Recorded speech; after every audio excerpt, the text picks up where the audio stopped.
Well, praise the Lord to everyone. And this presentation, I'm going to put it online, of course, the reason for it, but I actually did it in a live presentation we did about a week ago. And I had an open mic so that people could share their thoughts and ask questions. And I didn't want to get that involved in the recording. So what I did then was um, I then we're making this recording to put online on YouTube for your own information. And Lord willing, in the near future, within 2 to 3 weeks, I will do another one. I will notify everybody of an open Zoom meeting so that you can join in the conversation and share in the current events that are happening. So let's get started. I'm Oscar John Terrazas. That's my YouTube channel, Oscar John Terrazas with a T. And if you want to look up some of my other stuff, and I'll be adding things as things are going crazy and getting along. So this one is Signs of the Times 3. This is the one I presented. And the reason it's number 3 is because usually 1 and 2 I do in churches when I'm invited. And I've never put it online. And now with all this COVID thing, well, it's a little different. So this is a very shortened one topic rather than the very long presentation I usually do. So here we go. Signs of the Times Part 3, one Messiah, one world religion, one of everything that is there. Matthew 24, verse 4. I'm going to cover a couple of topics. Again, I'm narrowing this down to a very short presentation. For many shall come in my name.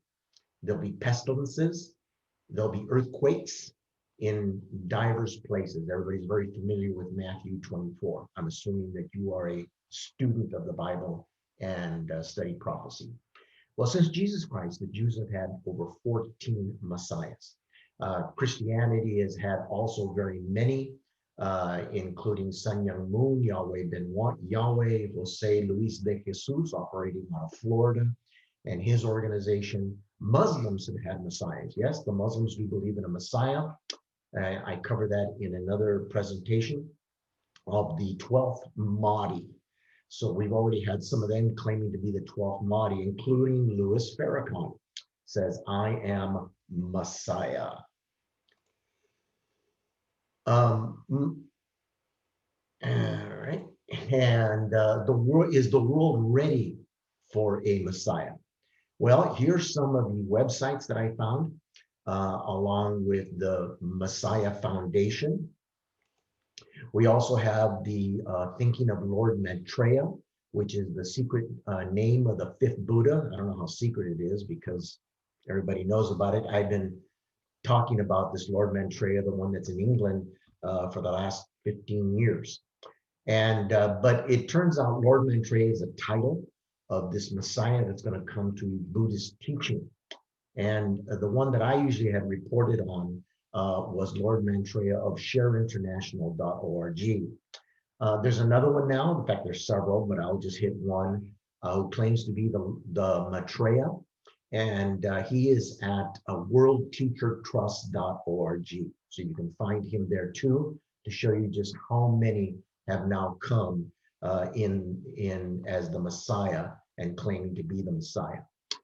There's Moses Onwayane of South Africa. He even made a crown out of a hat. Not to be too funny, but because for the believers, this is very serious, in which he made himself even a crown. We also got one that's in South Africa. And this particular one is Jesus of Kitwe in Zambia. And just like Jesus worked as a carpenter, so he works as a taxi driver in order to make a living. And he goes around speaking about the things of Messiah. We also have one in Brazil, Inri Cristo of Brazil. And if you don't recognize it, INRI is the same lettering that's on many crosses of the Roman Catholic Church. Well, from 2010 to about 2015, the United States, influenza with symptomatic illnesses actually now have been a total of 1.77 million. Deaths due to influenza, well, in those 7 years was about 221,000, according to the CDC. And yearly influenza had a death rate of about 12.50%. So as of December 18th, we now got COVID. This 2020 has over 17.5 million confirmed cases. These are round numbers. They keep changing right now. Over 314 deaths, or about 1.79% of the total cases. The rest of the world is a little higher, obviously, due to healthcare reasons, and the list goes on and on. The rest of the world is a little higher at 2.21%. To do a little comparison in the United States, India has over 10 million cases with a population of 1.3 billion, or about 0.77% of the population has been infected, with a death rate of 1.45. Brazil has over 7 million cases with a population of 209 million, or about 3.4% of the total, with a death rate of 2.6. The world of 7.6 billion people now has had about a 1% cases of all the people in the world. And the reason I point out, numbers are sometimes hard to crunch and to visualize. But I wanted to show you comparisons, because many times people will divide this into that and this into this over here, and by the 100,000 people and by the million people and everything else. And it becomes really confusing. So I try and give a very 10-mile high view of what's happening.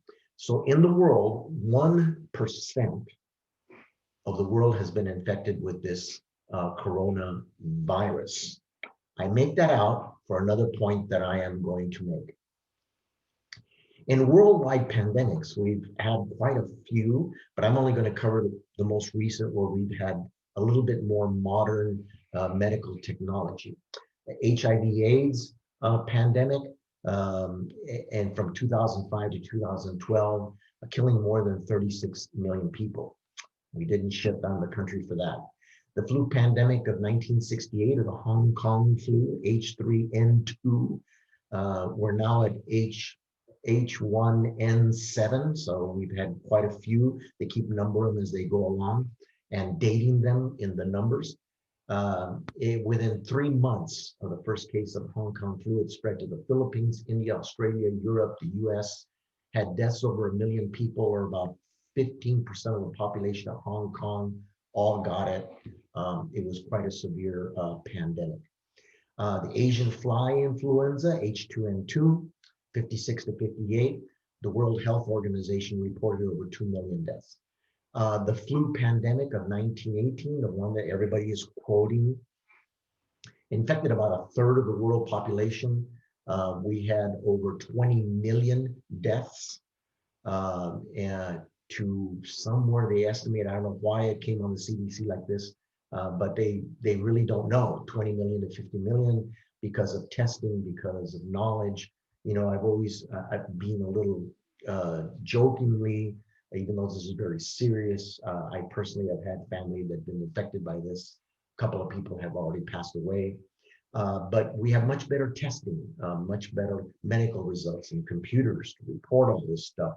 And even with all our computer systems, back then, it was over 20 million to maybe 50 million people had a mortality rate of 10 to 20%. Totally, completely higher.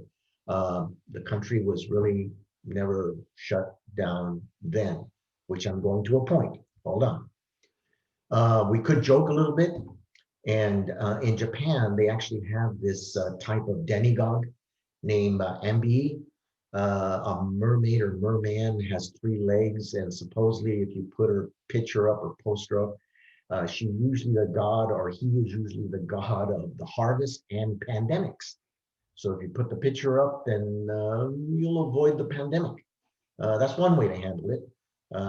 I could think of better ways to do it. But let me divert just a tiny little bit with one slide. Earthquakes. We have, all kinds of reporting. There's one particular guy I follow on YouTube, and we have the earthquake warning of California.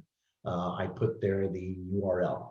We have the USGS, United States Geological Survey, constantly pointing. I used to use these when I was reporting earthquakes and the many earthquakes that are happening in the world, and their magnitudes, which are getting larger and larger as we, I believe, approach the coming of Jesus Christ. We even have daily, you can even look it up daily on USGS, specific to any part of the world. So according to science, according to all these scientists, and about the Caldea in Wyoming and Yosemite National Park and the Cascadia Fault off of Oregon and Washington and the San Andreas Fault and all that, real soon they're expecting part of the West Coast to fall into the ocean.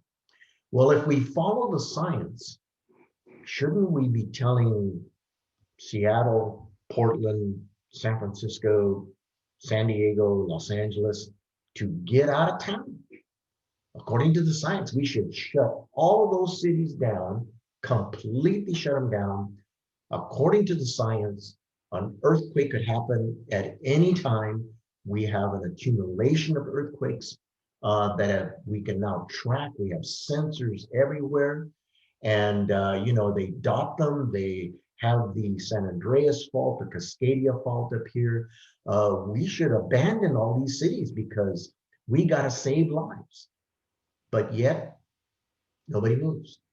Properties are worth millions and millions of dollars. So what are the nations trying to do? What is our government trying to do? What are the governors trying to do? Are they trying to control death?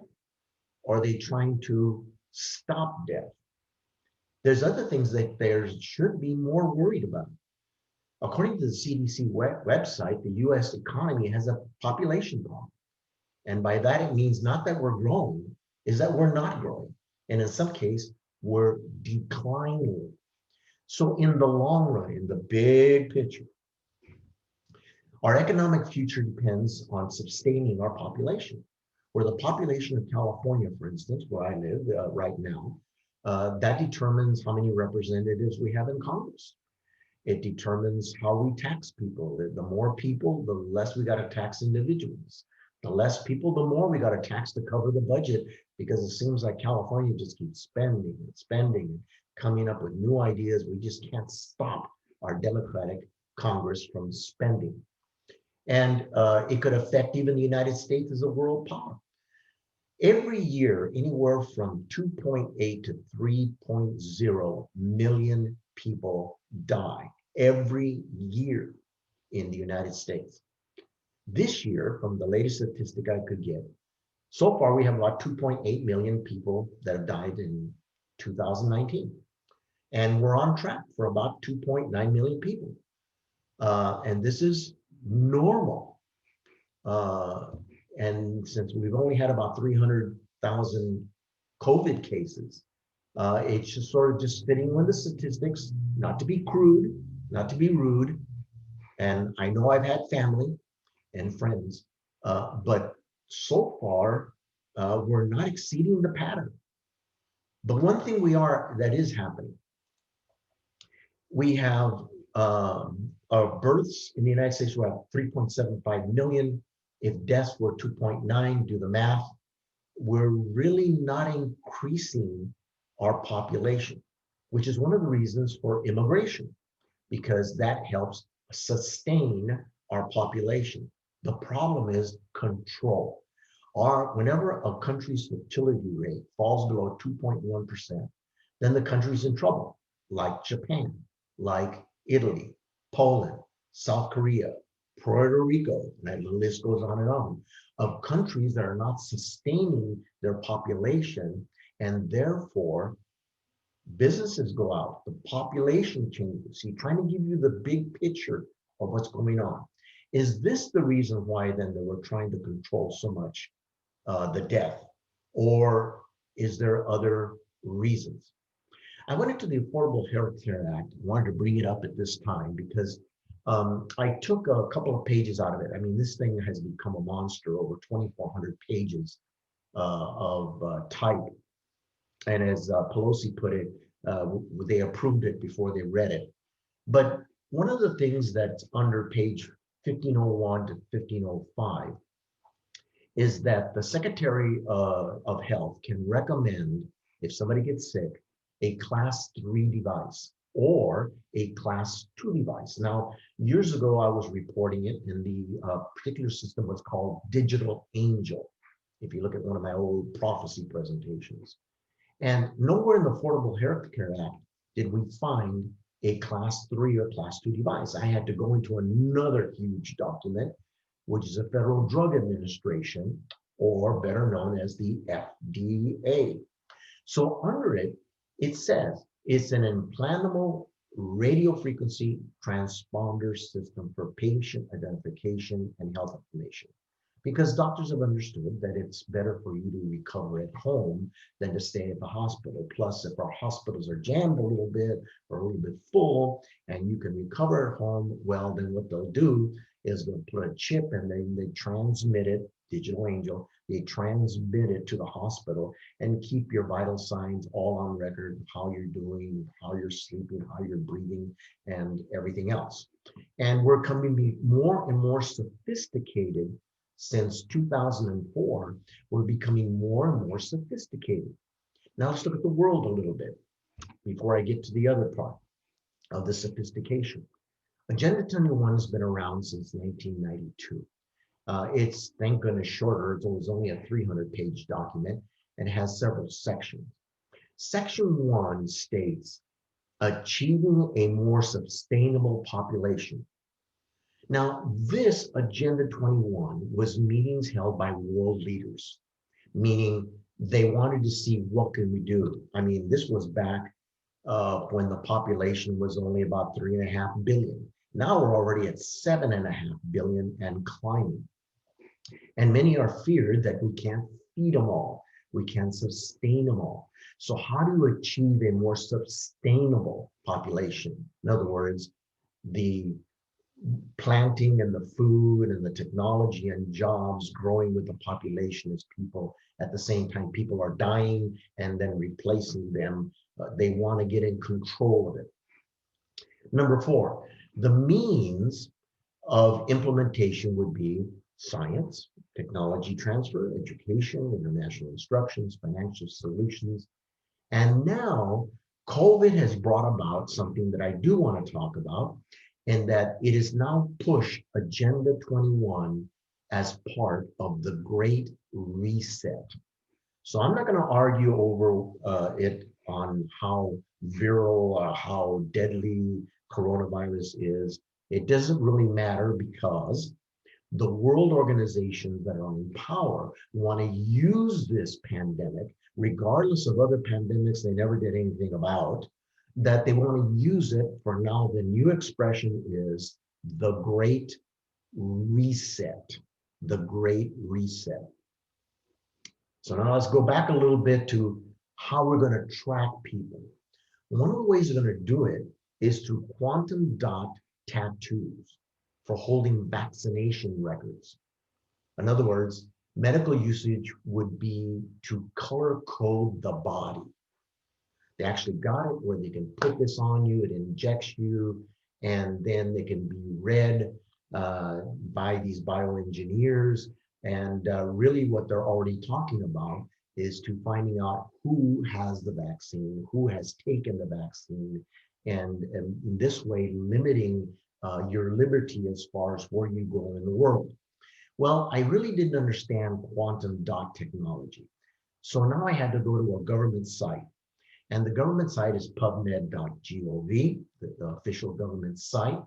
And it is very interesting how they describe this technology. I underlined it there. You can see it here. And I'm going to blow it up so that you can see it. Creating self-illuminating quantum dot conjugates. And that little underline there uses a very interesting word. When the conjugates are exposed to the luciferase substrate cholinesterase, the energy released by the substrate catabolism leading to quantum dot lighting emissions. Now that's a lot of mouthful. But basically what I want to point to is that this lighting system was really named after Lucifer. Lucifer the light, the angel of light, and using biblical terms. And it's quite interesting how they would name it, particularly if why couldn't they just name it illumination system? No, they named it the Luciferian system. And so this is quite interesting as how it's getting involved. And I put the URL there at the bottom in case you wanted to look it up under putmed.org. Well, it had to happen sooner or later. Some say, well, the chip is just in you. It only transmits medical data or whatever the case may be, or it scans. But watch this. There's actually a computer scientist in England. His name is Mark Gasson. You can look it up on Wikipedia. He is known for his experiments transmitting a computer virus into a human implant. So implants are now being used for many different reasons. I get that in another presentation under transhumanism, but nonetheless, let's just cover this, in which the implant can now be basically hijacked. It can be transmitting data somewhere else, or maybe transmitting data into you and telling me what to do or not to do. We're getting there. And this is all part of the technology that's coming aboard. And this particular scientist has already done it. He was able to transmit a computer virus into an implant, into a human being, of which we already have. We have many people now that have taken on an implant. But now we get into Bill Gates. And I try to pick websites that are not Christian under natural health. Bill Gates funds invisible tattoo ID to track people. So now we know where you're at, whether or not, because there was a lot of what they call tracing. I even applied for the job. It's a government job or through organizations that get money from the government. I'll get into that in just a little bit, in which if you got COVID, then I want to know who's your mother, who's your father, who's your brother, who's your sister, who's your friends, where you hang out, where you go, so that I can trace the spread of the coronavirus. This is where they're coming out with this. Oh, it happened at this party, it happened at that party, it happened at church, it happened at this. And this is what they want to do. So Bill Gates and his foundation, the Bill Gates Foundation, is all part of this. And I'm going to get into one more thing that they participated in, because he's one of the 5 richest men in the world and has the money to do it under his foundation. And they're actually wanting them to track people and implant people. So our government thought it was a great idea. The majority of our government is not very Christian and not very godly. And so every House resolution, HR, every House resolution is numbered. So this particular one, this House resolution to give money to these companies, that they're getting millions and millions of dollars to track people, to how we're going to do it, where we're going to find people, how we're going to implant them. The government gave money. And it's House Resolution 6666. This is the number of the House. I kid you not. If you can see the sponsor, Representative Bobby Rush. It was introduced in May 1st of 2020. Why? Well, that's because of this COVID thing. Now COVID is advancing all of these organizations and the Great Reset and identifying people and how we know if they're sick or not, et cetera, et cetera. So it then said in section 2, testing and contact tracing using mobile health units. So literally, because they're RFID, radio frequency identification, usually it only works within 5 to 7 feet when it comes to radio ID. So that it's the same thing when you have a product and they don't take the little chip out of the product, you know, you go through the store front door and beep, beep, beep. Well, same kind of thing. Those have radio frequency transmission. Tommy Hilfiger clothes now has a little transmitter in their clothes, in their logo, so that when you enter a store, it knows who you are, what you bought, and tries to get your coupons to your cell phone so that you buy more Tommy Hilfiger. Same kind of thing. And this authorizes the health organizations to get money. So how much? How about $100 billion for 2020? I gave you there then the URL to verify this story. You can look it up for yourself as to how serious the world is heading in controlling people in what they do and what they have and what they're like. Another meeting that was quite interesting was Event 201. I have it there at the top, Friday, October the 18th, 2019, at the Priera Hotel in New York, New York. So this was actually October, in October of 2019, before, several months before COVID even hit. Now, it's true now, we know that some of this COVID might go back to December or November, never mind. The fact is, Event 201 was a very interesting event. World Health Organization leaders and world leaders and everything got together. Why did they get together? Well, the reason they got together is because they wanted to study and discuss what would happen in a global pandemic, as if we haven't had them. I mean, I pointed out several of them, but nonetheless, that was it. Who was part of it? How about Johns Hopkins University? And the Bill Gates Foundation actually proposed 5 recommendations.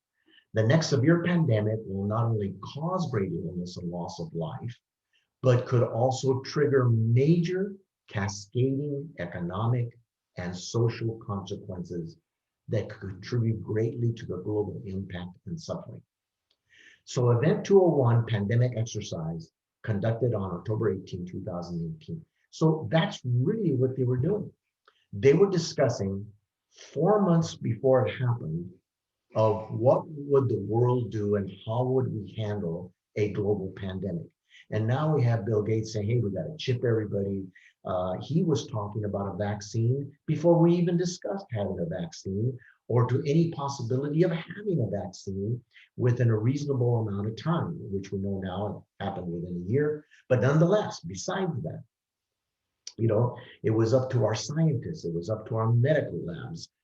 Yeah, President Trump pushed it, but he had really nothing to do with it. He had nothing to do with it no more than President Obama had to do with the National Health Care Act.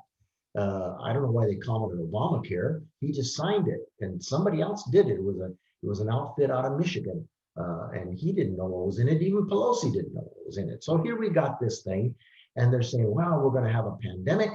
What would we do? Well, here it is. They were having meetings months before it even happened. So now this brings about world government and summits to determine worldwide governance, focusing on innovation, technology, etc. There's the World Government Summit. There's the World Economic Forum. All of these meetings in front of technology and speaking to you or having Zoom meetings and all this other stuff. Why? Well, because of the fact that they then want to control the world. Why anybody would want to control the world, I don't know. I sure wouldn't want no part of it. So here it is. We got the Great Reset, held up by the World Economic Forum, sometimes also called the Davos Summit or the Summit Davos in Switzerland. Over 3,000 participants from 117 countries. It's the 50th meeting, so this has been going on a while. We have here then rabbis, Hindus, Catholic representation, World Protestant Organization, even the Islamic Relief Worldwide is getting involved in these meetings. Who attends the meetings? Well, how about Alicia Garza, co-founder of Black Lives Matter?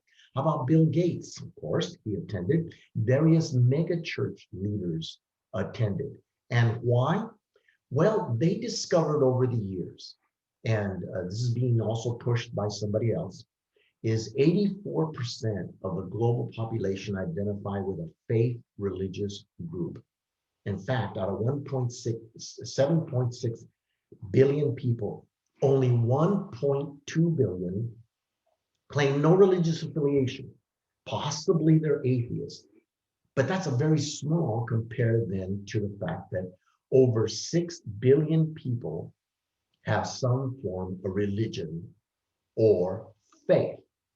So the world now knows that in order for them to control the populations, they got to control also or get involved also religion. It's just a fact of religion. So one of the movements that has been going on has now over the last 15 years or more has been the emerging church movement and the purpose-driven church movement. So here's one of the books that was written. It is, and this is a whole new topic. I'm going to just slightly cover this. I'm going to have to do a whole presentation on this because some people were interested. The book, New Evangelism, The New World Order by Paul Smith. Who's Paul Smith? Well, he's the brother of Chuck Smith. Who's Chuck Smith? He's part of the Calvary Chapel movement that helped establish over 50 mega churches. So let me quote to you some of the quotes from the book. Quote page 149. Sadly, but mostly importantly, includes the accommodating and compromising retreat by many from the belief that the Bible is without error. And why? Well, you got to attack the foundation in order to get people to move off of the foundation. So now they say the Bible could be full of errors. Quote from page 168, the emerging church leaders are focused on unity and a worldwide oneness reflected in the growing union between Eastern and Western churches and cultures and thinking. So even the Barna Group, which does a lot of statistical data on Christianity and their movement from the main foundation of the scripture, is they're saying that a large percentage of pastors and even constituents now have Eastern religions influenced in Christian thought or thinking from different cultures. In other words, it's okay to be Christian and Buddhist. It's okay to have a Christian pastor that practices yoga and Buddhism or Hinduism. It's okay. I have other presentations on that. But I want to show you where this is going as far as then the world wanting to control everything, including religion. Another book that came out by an emerging church leader is Bill Hybels. His was also on leadership. In other words, where you impact the leadership, then you move the flock or the constituents. And here then was his book on courageous leadership. He quotes page 171. Two men who have mostly shaped my thinking on this issue, Jesus and Peter Drucker, in that order, of course. So then I rose the question, well, who is Peter Drucker? Peter Drucker was published in 1999 in the Christianity Today magazine. And why? Well, because he's not a Christian, or at least it doesn't seem it. They call him a liberal Lutheran, according to his biography. But he got involved in the mega church movement. And he even quotes in his books, and he's very prolific in his books. He's a famous manager with big corporations like General Motors and others, General Electric, and very well known. He's a professor at college and everything else. He's got all the titles and everything. And but he got very interestingly involved in the mega church movement because he knows that if he can move the leaders, he can move the people. But a quote there from one of his many quotes, you can look him up on YouTube or you can look him up on Google. The best way to predict the future is to create it. So never mind church prophecy, never mind the return of the Lord. You want to predict the future? Create the future. You are able to do it. The New York Times from 2005, November the 9th, the future with pastoral churches, he argued, ones that put a higher priority on answering people's needs than perpetrating some specific doctrine or ritual or institutional structure. No, I don't agree with everybody's doctrine. Christian, much less all the Eastern churches as a Christian. But nonetheless, he's making a general statement. In other words, never mind your doctrine. Let's get over that. Let's just go to unite the people, to move the people into a different kind of leadership. And that's really the point, in many cases, of the emergent church. So many pastors have been blinded into the emergent church movement because they see these churches of 4,000, 5,000, 10,000, a couple of them like Joel Osteen, well over 15,000. And they see this movement. They go, oh, I want to be part of that. You know, I want a church like that.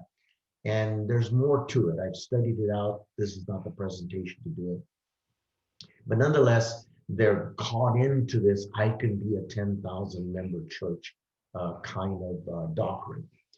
So Rick Warren, also one of the major movers in the movement, wrote several books. This one I have, The Purpose-Driven Church, and also had The Purpose-Driven Life. Well, he was a follower of Drucker and a man called Bob Buford, and he applied his vision for a one world government. Number one, religion. Number two, government. Number three, business. You have to control all three in your movement. And Warren at the Pew Forum Faith Conference quoted, he's, meaning Drucker, he's my mentor. I spent 20 years under his tutelage learning about leadership from him. So we're talking about a man that's not only involved in business, he's also involved in Eastern thought, and some would say even mysticism. And he is quite quoted then on that. Well, Warren endorsed also a man by the name of Leonard Sweet, professor, theology, one of our teachers in our theological colleges.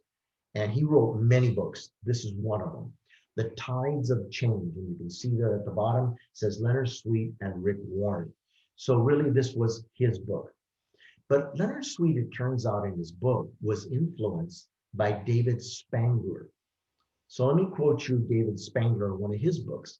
The book is Reflections on the Christ, page 37. Lucifer, the angel of man's evolution, is leading man to cosmic consciousness and godhood.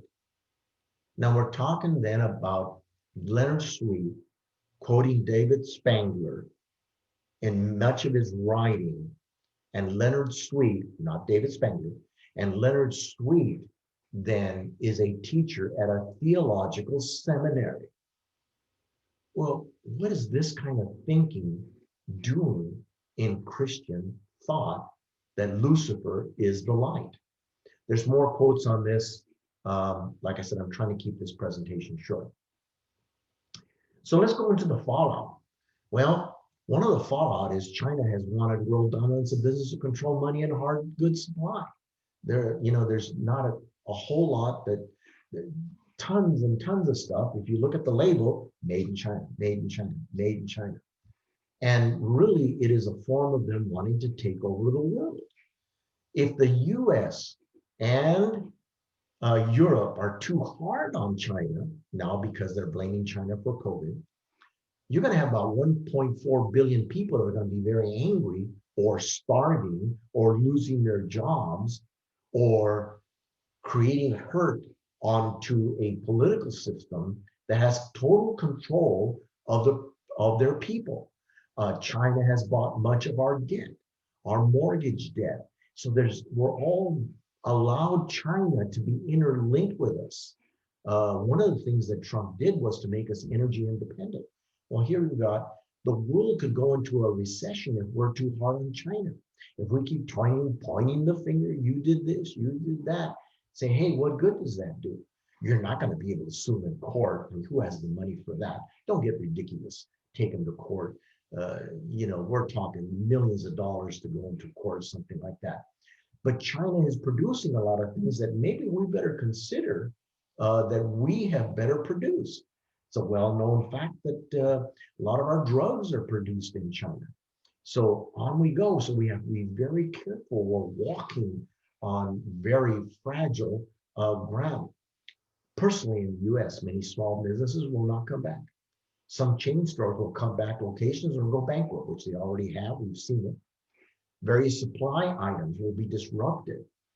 Meat, because some plant, all of a sudden somebody got COVID. So do you take the person out of the equation? No. Do you take the 6, 7 people that got COVID out of the equation? No. Instead, you shut down the whole meat plant. Close it all down so that you don't have bacon on your table or the price of bacon goes up. So on cow, pork, factories, some factories will take months to get back up to speed. Taxes will go up to pay for all this government handout. The public always pays. So you think you're getting something for nothing? Wait till the taxes start going up. And if you think health plan is the answer to the government, well, then why does it need more money? Surely we plan on this COVID pandemic going down, not continuing and going up, but we're just putting out more and more money for it. Back when President Trump took over, we had over $18 trillion in debt. This COVID, some financial magazines that I read, is going to add $4 to $6 trillion more dollars for COVID programs and expenses. We could see in the United States a deficit of $26 trillion after this is all over with in just 1 year of supporting all the needs of COVID. Where's that going to put the value of the dollar compared to the yen in China, compared to the euro of Europe? There's several countries in the world that use the dollar as their base money. And they don't have their own money. They use just dollars. What's going to happen to those countries? And the ricochet goes on and on. So we see then the mystery of iniquity does already work. And this has been going on now for years. Anybody who has seen my previous presentations, 1 and 2, and other ones that I put on board, know that this has not happened overnight. Revelation 16, and the 6th angel poured out his vial upon the great river Euphrates, and the waters thereof dried up, that the way of the kings of the east might be prepared. And it's happening in strange ways. There was a world company that organization, in order to help out as more people get electricity and need power, they started putting up dams on the headwaters of the river Euphrates and the Tigris, and they finally stopped making dams. Why? All of a sudden they realized that if you close the dams, you close the water to the lower Euphrates and Tigris River. You could practically dry it out, and anybody could walk across. You see, this is all in the plan of God. We just gotta face it, that we're not gonna create our own future. Our future is in the Lord Jesus Christ and no other. So is the world being set up for a coming of Jesus?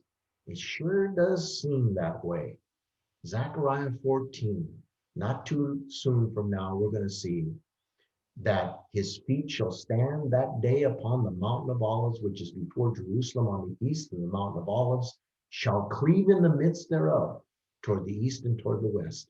And there shall be a very great valley. Half of the mountain shall remove toward the north, and half of it toward the south. Well, God bless you. I pray this is a blessing. Watch for some other ones. If you want to see some of my other videos on YouTube, search Oscar John Terrazas. And I'll be posting as I go along. And also I'll be posting an upcoming Zoom meeting in which I will do one of these presentations live, and you can actually share information and ask questions. God bless you.